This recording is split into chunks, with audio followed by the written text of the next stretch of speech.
राधे राधे दोस्तों, स्वागत है आपका मेरे एक नए स्टडी ब्लॉग में। कैसी चल रही है आपकी स्टडी? आई होप सबकी स्टडी बहुत अच्छी चल रही होगी।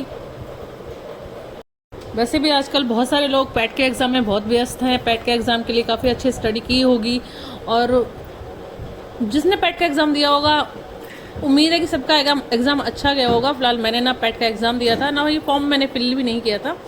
मैंने कोई एग्ज़ाम नहीं दिया था। 2 एग्ज़ाम के फॉर्म फिल किए थे, वो भी मैं देने नहीं जा पाई क्योंकि बस कुछ कंडीशन ऐसी थी कि मैं देने ही नहीं जा पाई। यहीं थे, लोकल में थे, तब भी नहीं दिए क्योंकि बच्चों को कोई देखने वाला नहीं था। हस्बैंड बाहर हैं, वो आ नहीं पाए थे, तो मैंने वो एग्ज़ाम भी नहीं दिया था। पैट का तो फिल ही नहीं किया था। बस मेरा एक टिका हुआ है कि मेरा ये राजस्थान का एग्ज़ाम है, बस इसके लिए थोड़ी स्टडी कर रही हूँ। तो उसी स्टडी का मैं आपको बताती हूँ कि मैंने हिंदी की स्टडी की थी। आपको परसों वाले ब्लॉग में मैंने बताया था कि हिंदी के क्या क्या टॉपिक आ रहे थे और मैंने उनकी क्या क्या स्टडी की थी। तो वो अपना हिंदी तो अपने चाहे कोई भी एग्ज़ाम दो उसमें आना ही है। आगे मेरा पीसीएस का एग्ज़ाम है तो उसमें भी हिंदी आनी है, तो मैं अपना हिंदी पढ़ रही थी। उसके बाद इंग्लिश पढ़ी थी। इंग्लिश का भी हल्का फुल्का जितना आ रहा है इसमें उतना उसमें भी पूछते ही हैं। तो उसके बाद अब मेरा जो है वो एक अलग वे में स्टडी चल रही है। जैसे अभी मैं राजस्थान का पढ़ रही हूँ, तो राजस्थान की झीलें, बांध, ये परियोजनाएं मैंने आज सारी स्टडी की थी।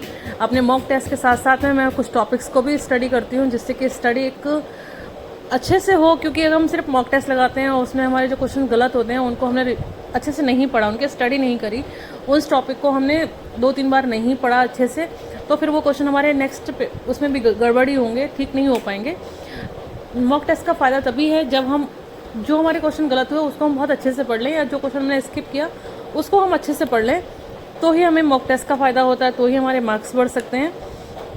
तो अभी मेरी स्टडी तो उसी में चल रही है कि मुझे राजस्थान का एग्ज़ाम देना है, तो मैं अब राजस्थान का जीके, राजस्थान का करंट अफेयर्स यही पढ़ रही हूँ क्योंकि हिंदी और इंग्लिश में भी हो चुकी है। बस अभी मैथ बची है, कंप्यूटर बचा है। वैसे पढ़ने के लिए बहुत कुछ बचा है क्योंकि उसके भी क्वेश्चन मेरे गलत हो रहे हैं। मैथ का भी काफ़ी कुछ है जो मैंने काफ़ी समय से नहीं पढ़ा है, फिर भी 1-2 क्वेश्चंस 2-4 जो ईजी होते हैं वो मैं कर लेती हूँ, लेकिन थोड़े से फॉर्मूला वगैरह दिमाग से हट गए। काफ़ी समय हुआ उसको नहीं पढ़ा मैंने, मैथ्स को रिवाइज़ नहीं किया।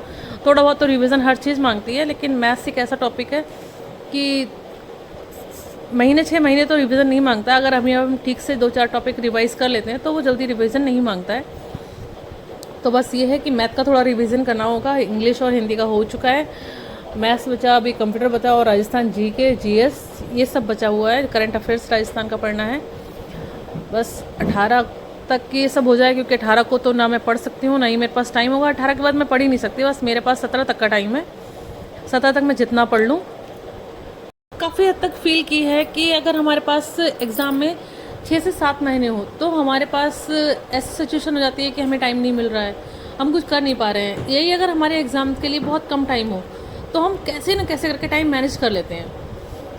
तो ये चीज़ हमें स्टार्टिंग से भी सोच के चलना चाहिए कि हमें टाइम कैसे मैनेज करना है। जैसे हमारे घर के काम है, घर के काम को तो हम ये नहीं कहते कि जैसे हमें सुबह नाश्ता बनाना है, बच्चों को नाश्ता देना है, तो ये हम डेली जो हमारा रूटीन है उससे हम स्किप नहीं करते। हम कभी ये नहीं कहते कि नहीं बेटा आज नाश्ता नहीं करना है, आज नहीं करो, कल कर लेंगे, नहीं कहते ना। तो इस तरह से हम अपनी स्टडी के लिए भी कभी भी हमें ये नहीं कहना चाहिए कि ठीक है आज हम नहीं पढ़ते हैं, आज हम थक गए हैं, इसको हम कल कर लेंगे। जब हम एक दिन का नाश्ता या कोई भी बेसिक काम हम एक दिन का स्किप नहीं कर सकते, तो हमें हमारी स्टडी को भी इसी तरह से बेसिक की तरह लेनी चाहिए, तो ही हमारा ड्रीम कंप्लीट होगा, तभी हमारे सक्सेस हमें मिलेगी। अगर हम उसे अपने बेसिक काम के जैसे लेंगे जो हमारी बहुत ज़्यादा नीड होती है, जिस काम की हम उसको स्किप नहीं कर सकते, उस तरह से अगर हम अपनी स्टडी को लेंगे, भले ही मैं ये मान सकती हूँ कि 7 से 8 घंटे हम उस तरह से नहीं निकाल पाएंगे, लेकिन बेसिक हम 3-4 घंटे तो निकाल ही सकते हैं इस तरह से। और अगर हमने मॉर्निंग में 3-4 घंटे इस तरह से अपने मैनेज कर लिए तो हम बाकी टाइम भी मैनेज कर लेंगे। ये आप करके देख लीजिए, कुछ दिन करके देख लीजिए। अगर ये ना हो तो कहना, क्योंकि अगर आपने 3-4 घंटे मैनेज कर लिए तो बाकी घंटे भी मैनेज हो जाते हैं। टाइम फिर एक बार हैबिट में आ जाए कि हमें किस तरह से टाइम मैनेज करना है तो हो जाता है। हाँ, ये चीज़ है कि हर दिन फिक्स नहीं होगा टाइम, क्योंकि बच्चे हैं, घर है, गृहस्थी है, तो हर दिन हम फिक्स टाइम मैनेज नहीं कर सकते।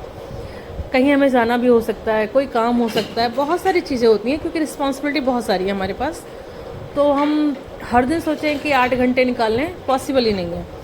या हर दिन, और वही है कि हम हर दिन ये सोचें कि आज हम थक गए, नहीं कल से स्टार्ट करेंगे, तो ये भी पॉसिबल नहीं है कि कल वो फिर कभी आए, क्योंकि हम अपनी रिस्पॉन्सिबिलिटी किसी के ऊपर नहीं छोड़ सकते। तो अगर हम ऐसा कर रहे हैं तो अपने साथ गलत कर रहे हैं, क्योंकि ऐसा हमारा कल कभी नहीं आएगा कि जिस दिन हमारे पास काम कम हो, हम उससे थके नहीं या वो हो। बस बात इतनी है कि उस काम को हम जितना एनर्जी के साथ, खुशी के साथ करेंगे, उतना उसमें हमें थकान कम फील होती है, क्योंकि काम हमारे हैं, हम उन्हें कभी भी स्किप नहीं कर सकते। हम बच्चों के लिए या फिर अपने पेरेंट्स, फैमिली मेम्बर्स के लिए कभी भी ये नहीं कह सकते कि ठीक है आज लंच नहीं करो, या आज ये काम हम आपका नहीं करते हैं, ये नहीं करो। तो ये चीज़ें नहीं चल सकती है। तो फिर हम अपने मन को ये कैसे समझा लेते हैं कि आज हम थक गए हैं, ठीक है आज हम स्टडी नहीं करते हैं, कि आज बहुत ज़्यादा देर हो गई है, ये टारगेट रह गया है, इसे छोड़ देते हैं। कितना भी टाइम हो जाए वो टारगेट हम उसी दिन कंप्लीट कर लें तो वो बेस्ट होगा, सबसे